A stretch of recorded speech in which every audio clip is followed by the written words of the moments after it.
All right, hello. Welcome back to Behind the Lines with Gabe and Kev. This is your week 9 review. How you doing this week, Kev? Doing good. Ready for another pod. Locked in and excited. Ready for another pod? I'm back from Austin. I got a little bit of the Texas luck. My team played a little bit bigger than they were. I had some key guys on bye, but we'll talk about that. Let's go ahead and hop into it. My matchup first, as always. Here we go. I got the dub, and it was awesome to get the dub. I went into the matchup not expecting it. Why it was a 60% advantage. I'm not gonna act like I knew I had the dub coming the whole way. It was definitely a lucky one, and I knew that I was gonna have to squeak one out against my tough opponents to end the season.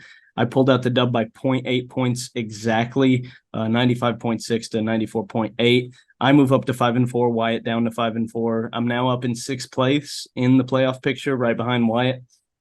I started Will Levis notably, and he did not play well. And I did kind of in the back of my mind think that might happen, but I went with it anyway because he had the higher ceiling, and I felt that's what I needed to do to beat Wyatt. Baker Mayfield, of course, put up a standard 23 points, and he's going to be my guy going forward unless anything changes. Wyatt had some pretty good scoring all around. Jalen Hurts put up almost 30. Terry McLaurin a little bit under projected. David Njoku over. Nico Collins 14.4. Alvin Kamara a little bit disappointing with 11. And then you got DJ Moore, who they're on a bad offense. Their main quarterback's out. It's understandable that they're going to underperform. Um, and then on my team, Ramondre Stevenson outperformed Devontae Smith, Michael Pittman, TJ, Jacoby Myers. It was just a consistent week. But of course, it all came down to Gabe Davis in the last game. He was the last player to play. Wyatt needed zero point 0.9 points to beat me. And it just didn't happen. Gabe Davis was targeted twice. One of those times actually was the interception that Josh Allen threw on the week. So that's interesting. But yeah, and I know Wyatt's upset about it. He's taking a break from fantasy. Probably isn't going to watch the pod this week, but it happens. It's his first time. So Yeah, this is a big squeak out for you. 95 to 94, not a very high scoring game. Wyatt's team really kind of fell on its face. He didn't really have any buys coming in here. No big notable buys. And just wasn't able to get it done. So obviously the Gabe Davis thing is something to lose sleep over. I Which had I big was, guys on by. yeah, I know. You lost CTN. I'm saying he didn't have anyone on buys. It kind of just fell on his face. And Ridley. I had to start Yeah. a guy who was Oh, projected yeah, 17. that's why he should have ran away with this game. Just couldn't get it done. And then, obviously starting Will Levis was a play, but I mean, good. That's a really big win for you there. Yeah, absolutely. The next game though, Netflix and Hill taking for Caleb. Netflix and Hill with the win, 101 to 91. Eli moves up to 6-3, third on the standings, and Sam 0-9 continues to just look for the win. It's got. I assume it's gonna happen at some point, but It has to, not this right? week. But we talked about coming into this game. Sam's team was pretty, or not. Eli's team was missing some key guys due to bye weeks. He was down four of his main players: Debo, Christian Kirk, Brock Purdy, and Jameer Gibbs. So he was kind of going out there with a B team. Gus Edwards ended up coming through pretty big for him with 2 touchdowns. He had 4 carries and 2 touchdowns, pretty insane. So ended up not having a stellar week, 101 points, but unfortunately for Sam, when you're playing Sam, 101 is usually going to do the job for you. And for Sam, Bijan and Kyle Pitts just continue to disappoint. Jalen Waddle was kind of battling an injury all game. Big game for Alexander Madison, for Derek Carr, and for Joe Mixon, but doesn't really counteract some of the stinkers that he had and the stick from George Pickens. So, um, you know, Sam just can't catch a break. Even when guys don't score a bunch of points on him, his team doesn't ever deliver. So, good win for Eli here. Moves him up to third in the standings. But yeah, Sam keeps dropping games on the board. We're waiting for him to finally win one. There's been a couple of weeks this week. I mean, this season where he puts up a good score and still doesn't win. And it's just really bad luck at this point. But we'll see if it continues. Third matchup of the week, we have Thomas the Tutu Train versus Tower of London, the Battle of the T's and the Battle of the Dogs.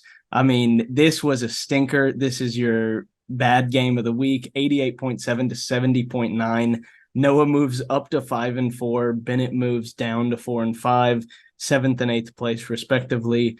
And as we dive into the scores here, you'll notice on Bennett's team, a lot of guys underperformed. Kenneth Walker, 13 points underperformed. Garrett Wilson, 3 points underperformed. Travis Kelce, 15 points underperformed. Zach Moss, 10 points underperformed. Josh Downs, 9.5 points underperformed. It's just horrible when you score 51 points under projection. You're almost never going to win a week. 1, 2, 3, 4, 5 guys in the single digits. It's going to be really tough to win when that happens.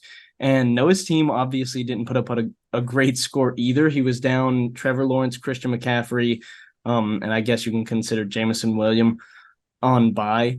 But his team did what they needed to do to win. I mean, DK Metcalf still battling an injury, only caught a couple of passes, but Cole Kmet put up 24 points, and that just really pushed Noah over the top. Yeah, I got nothing to say here. It's 88-70. Just I think I've seen enough of this game. This game was a disaster. My eyes hurt. We'll just go next. CD's nuts and baby want milky. This game came down to a Monday night, sort of a slugfest. This was a good game, 130-124. Henry comes out on top as he normally does, moves to 7-2. Charlie falls to 3-6 and 11th, but Charlie had a good week here. 124 points, a really solid week. His team's kind of starting to come together. He's got some guys coming back off the IR this week, so he'll be even healthier coming into this week. But he greatly overperformed this week. Austin Ekeler had a solid game with two rushing touchdowns, which made the game kind of interesting on Monday night because Herbert only put up 7 points against the tough Jets defense. But Keenan Allen, sorry. No, I was just gonna say Keenan Allen ended up carrying the PPR effects, just able to put on a bunch of receptions as he always does and ended up securing the win. But Austin Ekeler definitely made it pretty close. And huge game from Jonnu Smith, good game from Josh Allen, and then huge game from Aaron Jones as well. Maybe Aaron Jones finally feeling healthy again. And then Henry's team, obviously, 130 is solid. You got a huge streaming game from Kate Otten that ended up being sort of the story of the day. Then CeeDee Lamb has just been insane as of late. And then Jamar Chase kind of had a down week, which was interesting, and sort of a bounce back from T. Higgins.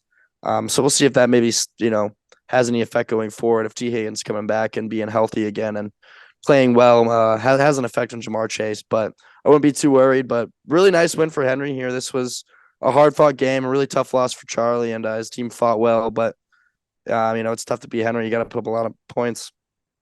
Yeah, I mean, and it's always good when you're Henry, when you have one of the elite players in fantasy and they have a dud week because they're not going to have too many of those. So Jamar Chase getting one of those out of the way and Henry still getting the dub is important. Same thing with Justin Herbert.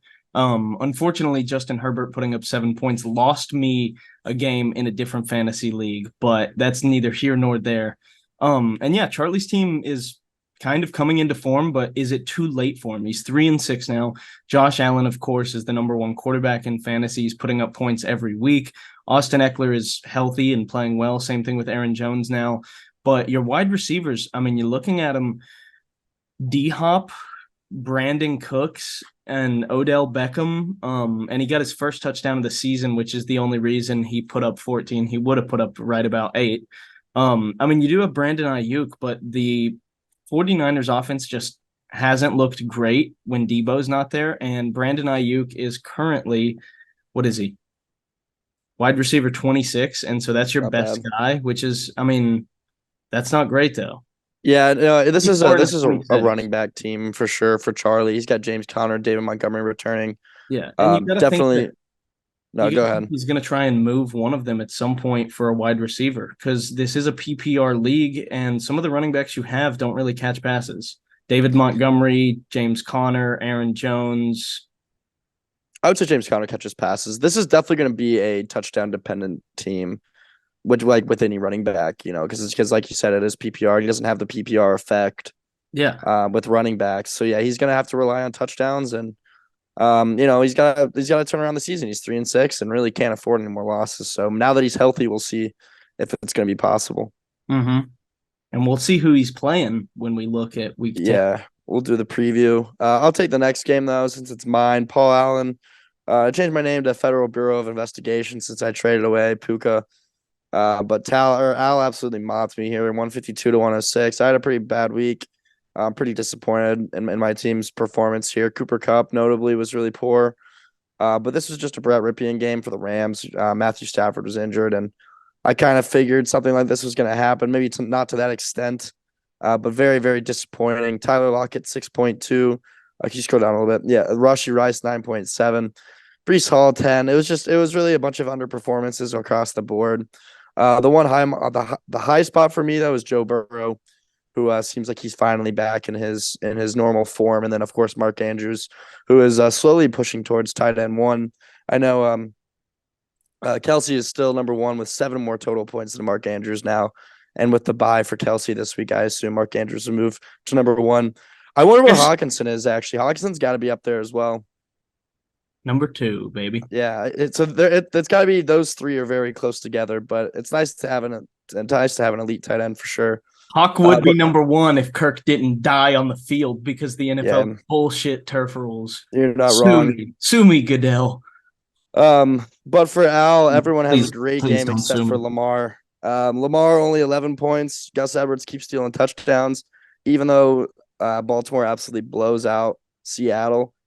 So that's kind of disappointing for Al to see Lamar having another stinker. That's a couple games in a row. But outside of Lamar, this was a stellar week. Rachaad White was RB1 on the week. He was absolutely dominant.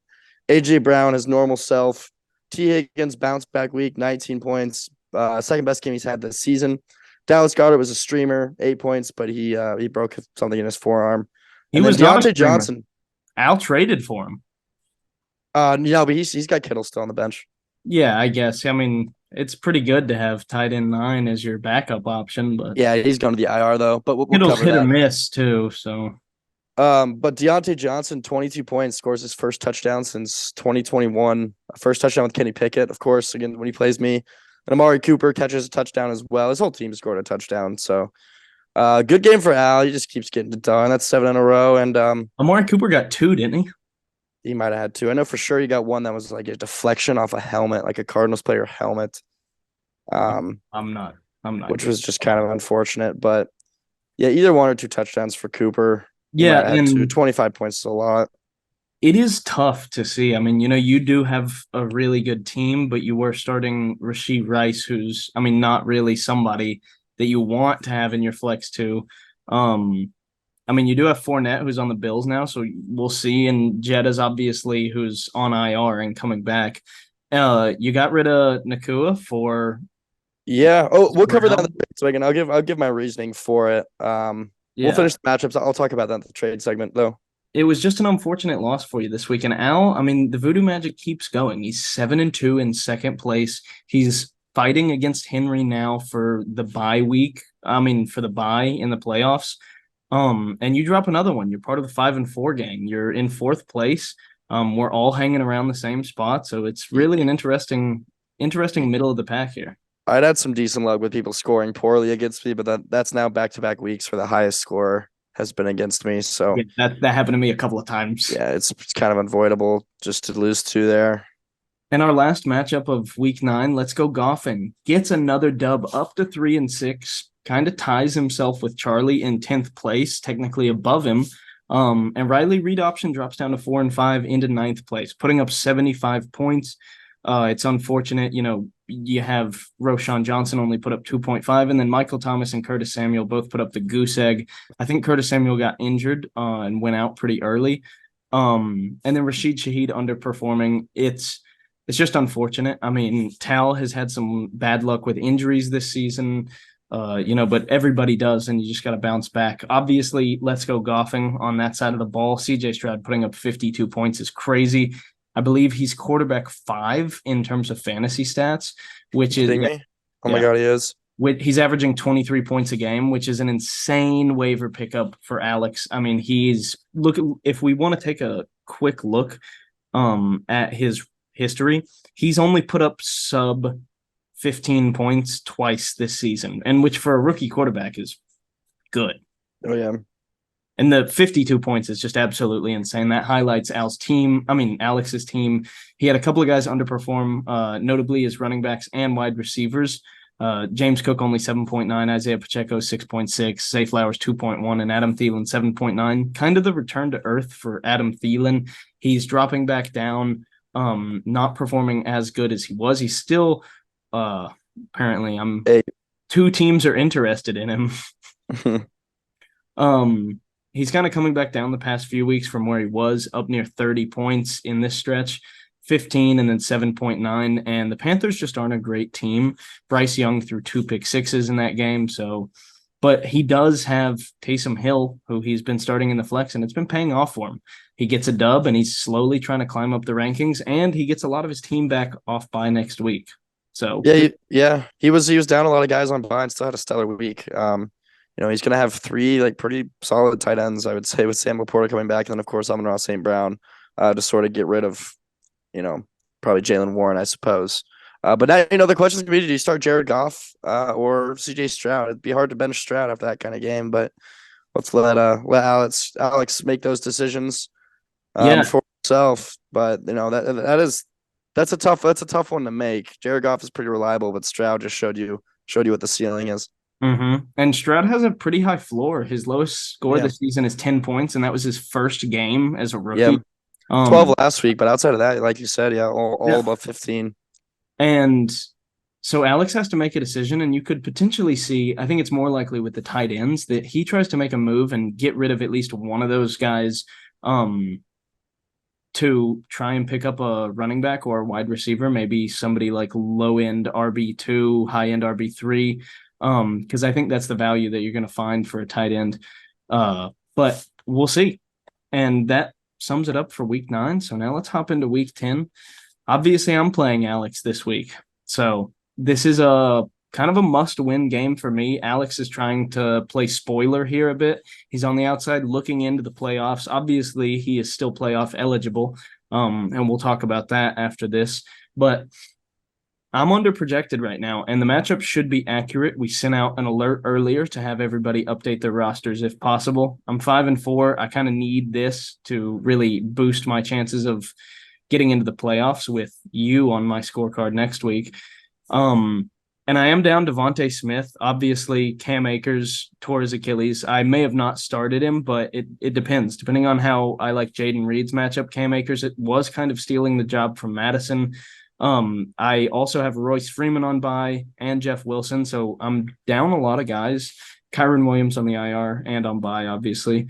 But I need my guys to overperform. I think I have some decent matchups here. Baker Mayfield against Tennessee, Ramondre against Indianapolis. But I do have some tough matchups. Michael Pittman against New England, Calvin Ridley against San Fran, ETN against San Fran, and Jacoby Myers against the Jets. So I'm going to need my guys to score points where it counts. And I'm going to need Alex's guys to kind of come back to earth. He has some easy matchups with Amon-Ra and Laporta facing the Chargers. And CJ Stroud against Cincinnati, I guess you can say, but we'll see. Yeah, I think, Travis Etienne against San Francisco to me kind of is probably one of the most highlighted players this game because, that's your MVP. You were down last week, got the win, but you definitely need Etienne in order to have a solid week, as you just saw, 95 points without him. So he's going to be very crucial, and San Francisco is a very, very tough matchup. So we'll see if he can deliver. He seems to, so far this season, he has been matchup proof. So, we'll see what goes on here. But then, I think for Alex, CJ Stroud does have a pretty scary matchup. I think Cincinnati's going to run the board up on them, and Stroud's going to have to air out the ball. We'll see if he can keep up against the solid Cincinnati defense. But yeah, I think that, Alex is doing everything he can to keep his season alive with this game. A loss here definitely ends the season, and would kind of really screw you if he were to beat you and make things really tight. So, you beat him here, you end his season officially, and definitely help your cause for the playoff race. And that's what I'm going to have to try and do. I'm sorry, Alex, but it's just the nature of the game. And now we'll dive into the second matchup of the week here. Thomas the 2-2 train versus Netflix and Hill, a 5-4, 7th place Noah squad versus a 6-3, 3rd place Eli squad. Christian McCaffrey back off the bye. Huge to have him back. Chuba Hubbard with a pretty solid matchup against Chicago, and then DK, who's kind of playing through an injury. Devontae Adams against the Jets. He's been really kind of disappointing this season, to be honest, and I don't really see it getting any better with Aiden O'Connell, especially against the tough Jets defense. I bet Sauce Gardner is going to be shadowing him all game. Do you have something to add? Yeah, I was going to say, this is kind of the grudge match of the trade because Noah and Eli had a trade earlier this season that turned out pretty negatively for Noah. Devontae Adams for Jahmyr Gibbs and Christian Watson. And Noah traded away Gibbs the week that he exploded, put up like 18 points. And then the following week, he put up 30. And Devontae Adams has kind of been a shell of himself since the trade. You can see here a clear drop off. Eli trades him after the 12.7, 2.1, 7.4. Yeah, I mean, overall, like, look at his games. He's really only had two good games. Like, yeah, he had the 142-point game, which is insane, Yeah. and a 20-point game, but he's really been disappointing this season. So I don't think they're going to figure it out this season. I think you just kind of look at him as a wide receiver, too. He's not the same threat that he's been all season. But for Eli, he's got Khalil Herbert in there, who just, I get, maybe he's supposed to return from the IR this week. I don't actually know the update on him. He is. But I know Debo should be back and healthy this week. So, and then Dalton Schultz he's coming off a really, really big week. It seemed like CJ Stroud likes him as one of his favorite targets. So, I think this should be a solid game. It's projected 103 to 101. So, very close projection. Both teams really needing a win, especially Noah being at 5-4. It's really big to get these wins now. But Eli, he gets a win here, and I think he's really starting to solidify himself a playoff spot. So, big game for both guys. Best of luck to them both. He is in solo third place at 6-3.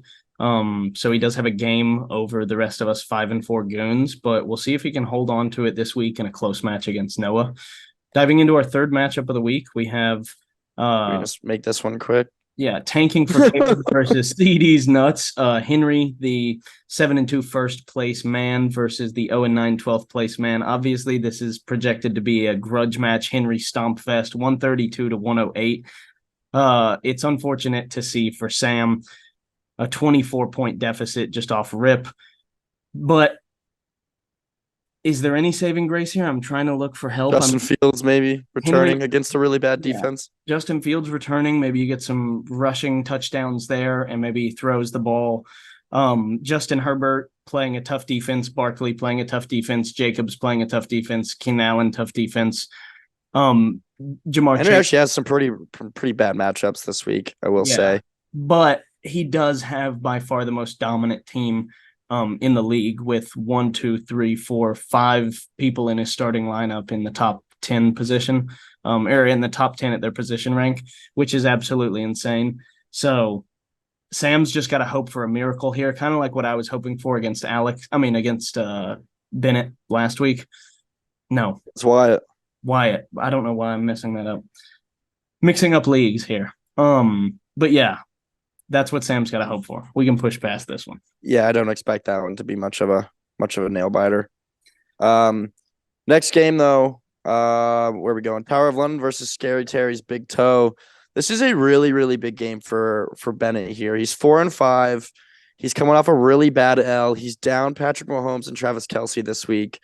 Wyatt is down Jalen Hurts, which is a very big loss, but he's got Josh Dobbs, who just came off a very solid game against the Falcons, and Justin Jefferson could possibly be returning this week. Still unknown as of now. So Josh Dobbs could have a very solid game. However, Bennett's got Dak against the Giants, who I expect to have a pretty solid game. So currently, Bennett is only projected 94, but he does not have a second tight end rostered. So he's definitely going for a waiver claim there. So he's going to be projected, I'll just take a guess at like 103, 102, and to 113 for Wyatt. So, Wyatt, coming off a really tough L last week, wants to right the ship, go 6-4 and kind of get back to the W call. And Bennett desperately searching for a W here. 4-6 is tough to come back from, but 5-5, you're kind of cooking, or at least you're feeling decent. So, he's down his two best players, and he's gonna have to just deal with that. We'll see if he can pull something out. I don't know who's gonna stream. I don't even know who's on the waivers, but the waivers this week were absolutely dreadful. So best of luck to Bennett. Maybe he goes for like Chico Kako or someone. Yeah, who knows? There's a couple of garbage tight ends out there that you can maybe stream, and he's gonna have to pick one of them. Maybe do a little bit of D&D and research and figure out who's got the best matchup. Diving into our second to last matchup of week 10, though, we have Baby Want Milky facing off against Paul Allen. It's also projected like pretty heavily for Charlie, surprisingly. And you know why? It's because his team is healthy. Paul Allen's team is, not projected to boom this week, but we have seen them do that. And we have seen the Voodoo Magic crush other teams. It crushed me. I know it crushed you. And it's crushed. He got the double on me, man. His own team shut off and I fell and I succumbed to the voodoo magic. It's just a Yeah. double whammy. And it's crushed 7 teams in a row so far. So Charlie's going to try and end that with his healthy squad, the second man versus the 11th man. And just looking here, I mean, Charlie's got some decent matchups and he's got some bad matchups. Josh Allen against Denver, he's going to put up crazy points, I'm projecting, unless Denver can do what they did to Kansas City. Eckler against Detroit, he's kind of just getting force fed now because Josh Palmer's down and Mike Williams is down. So I expect him to have a good week. Similar thing with Aaron Jones against Pittsburgh. I mean, they have a decent D line, but Aaron Jones is a big part of the Packers offense. But for Charlie, it really comes down to wide receivers. I mean, DeAndre Hopkins and Brandon Ayuk, the return, they're both projected around 15 right now, but we saw DeAndre Hopkins underperform last week, and we've seen Brandon Ayuk underperform this season. So that could swing the tides here in Al's favor. Yeah, just seeing Charlie's team healthy again when he's now at pretty much like one loss and his season's over. So he needs to wrap up 5 straight regular season wins and as well as what would be 3 straight playoff wins. So he needs to win 8 in a row and time to start now for him. I think if he loses this game, his season's over. So now that he's healthy, we'll see if he can start stringing them together. Al's won 7 in a row, so maybe Charlie can get some voodoo of his own, taking it from Al this week. We'll see. I mean, he lent a little bit to me last week. I got the sub 100 point victory over Wyatt, and yeah. Now we'll hop into your matchup. Final matchup: Federal Bureau of Investigation versus Riley Reid option. Tal coming off a couple bad games in a row. Right now he's projected 65. I'm projected 119. My squad is up to date pending Jamar Chase's return. If Jamar Chase, right now I'm running Trey McBride in my second flex and just doing a 12 personnel with 2 tight ends. But if Justin Jefferson returns, I'll slot him into the starting roster with Cooper Kupp on a bye. But I don't think Tal really. He's down his Miami guys. No Tua. He doesn't have a second QB right now, so he's gonna have to stream a QB. He's also gonna be down Raheem Mostert. And it doesn't look like he's got. Can we see his bench pieces? I don't know if who his other running backs are. I think he's got. Jerick McKinnon, Raheem Mostert, Devon Achane, who's on those guys are all on buys. I think he's got Miles Sanders. He does. If he serves me correct. So, I mean that's not going to be great. I think I'm just kind of hoping my team comes out and takes care of business. Tal's down a bunch of players. He's 4-5 though, so this is his season's kind of getting to the end, and you gotta desperately need a win here. I was kind of talking about this with Bennett's team. Those are the 2 4-5 squads, and falling to 4-6 is not great. Because like I've said, 8's sort of a threshold win. You get 8 wins, you can feel pretty good about a playoff spot. Anything less than that, it's kind of brutal. But as Al is starting to join here, I think we covered that matchup pretty well. So yeah, I think so. We can sort of move forward. And so now quickly, hello Al, how you doing? He might still be loading in, but we got Al joining the call. Either way, we can talk about your trade. That was really the only one that happened. You traded away. I mean, you received Marquise Brown, and I can't look at the recent activity again. I traded away Puka Nacua, and I received Marquise Brown. Obviously, both players this week had a really poor performance. I benched Marquise Brown because I figured it was going to happen with Clayton Tune, and then Puka also put up only 6 points. Both teams were really irrelevant this week. Both teams, neither guy's had a bye yet. Puka's got his this week, but I just need to get rid of the Rams duo. I felt like it was too reliable on one team, and if that team has a bad week, then it kind of screwed me. That's kind of the problem that I ran into. So I kind of just took my chances with Kyler Murray coming back, thinking Marquise Brown is going to be an elite option or at least a reliable option to sort of start as a flex player. I don't need him to be a stellar player, just sort of a flex 1 or flex 2 kind of guy, and just sort of take away the variability or the reliability of having Puka along with Cooper Kupp and an offense that's sort of been trending downhill. So I took my chances. Obviously, nothing really has shown for it. Both guys were really bad this past week, so we'll see how it goes going forward. Yeah, that's understandable. And we're gonna see how it plays out for you. But how you doing, Al? I'm doing good. What's up? What's up, Al? You want to turn your camera on, man? Yeah, I'm about to do that. It's been I have to give access and all that. Well, see me? Yep, we can see. Yeah, you. We got you now. You got the dub. You got the dub over Kevin this week. Clearly, you needed it. I mean, you moved to 7-2. You keep rolling. Obviously, you're looking very good. Your voodoo magic is still working, and it shoved Kevin's face in the dirt, and you stomped on it afterwards. So Literally curb stomped me. now you've got a tough Yeah.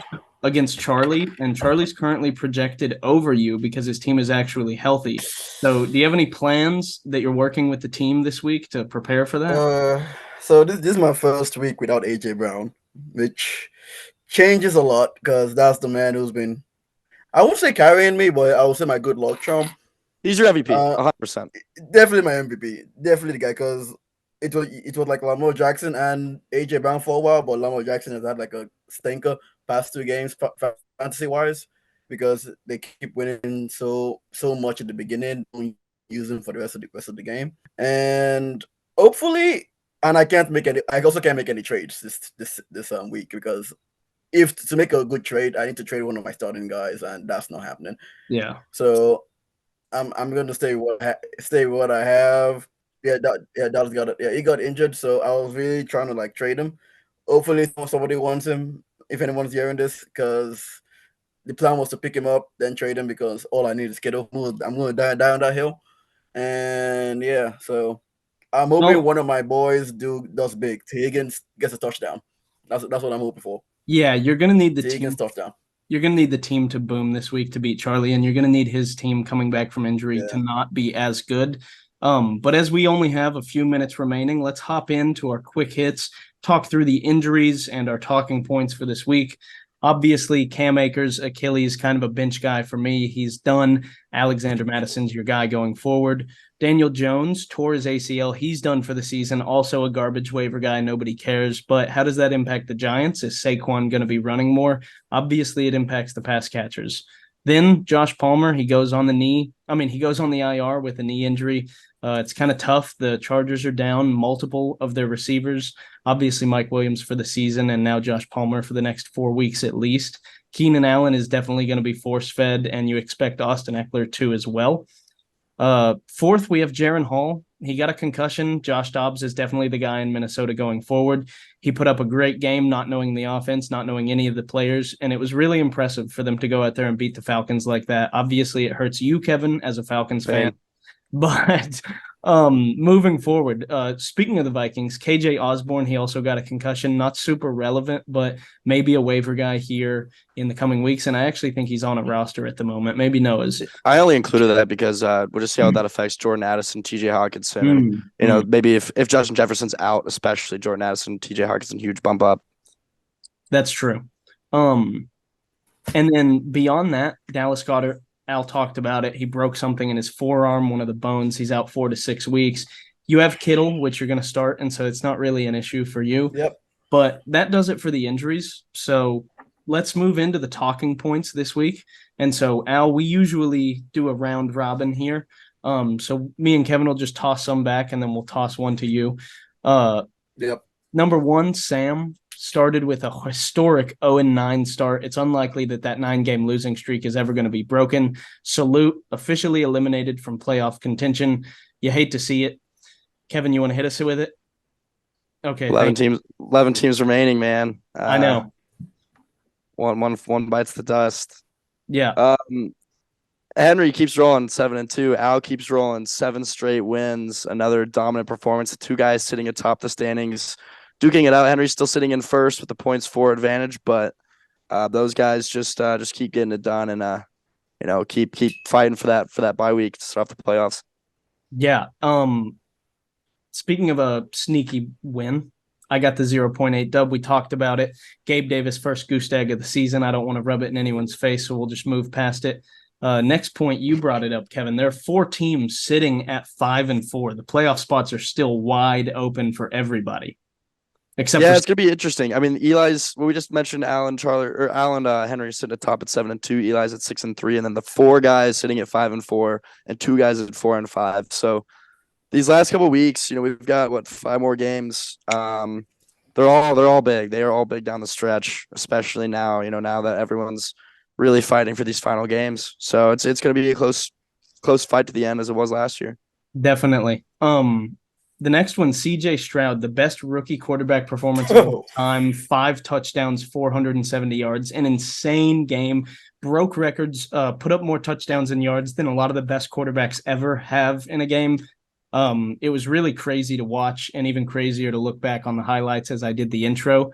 Yeah, it was the most passing yards of all time by a rookie, 470. Yeah. They passed Andrew Luck of like 420 or something like that. Crazy. Absolutely insane. And then speaking of this week, brutal week for buys in the NFL this week. Chiefs, Eagles, Dolphins, and Rams are all on bye. Al, it affects you. It affects me too. I have Devontae Smith. Eli has DeAndre Swift. Kevin, you obviously have Cooper Kupp. Do you have anybody else in there? Noah's got Puka. Puka would be another one. Yeah, and then the 3 QBs. Losing the 3 QBs is painful. But this is a devastating week for sure. Well, Al, we got 60 seconds left. Are you nervous about Charlie's team being fully healthy? Are you nervous it's going to come to conclusion? I know we kind of talked about that. That was kind of our final point, but you got this is the first time I've actually, I would say, scared because because all the other times I didn't have hope. I was like, I'm going to lose, or the projections were like, okay, this is a close game. I have a chance. Yeah. But seeing Charlie's projections and his team makes it like wow, and the fact that most of his team is he drafted all those players except for his tight end is crazy. He just hasn't had any of them all season. But you heard it here first, folks. Oh, we're out of time, Al. We don't have time. I'm sorry, man. You heard the call's gonna end. He's afraid. Thanks for having me. Thanks for joining, Al. Best of luck to everyone this week, to all you gentlemen. Good luck, everybody. Yep. Good luck to everyone. Cheers.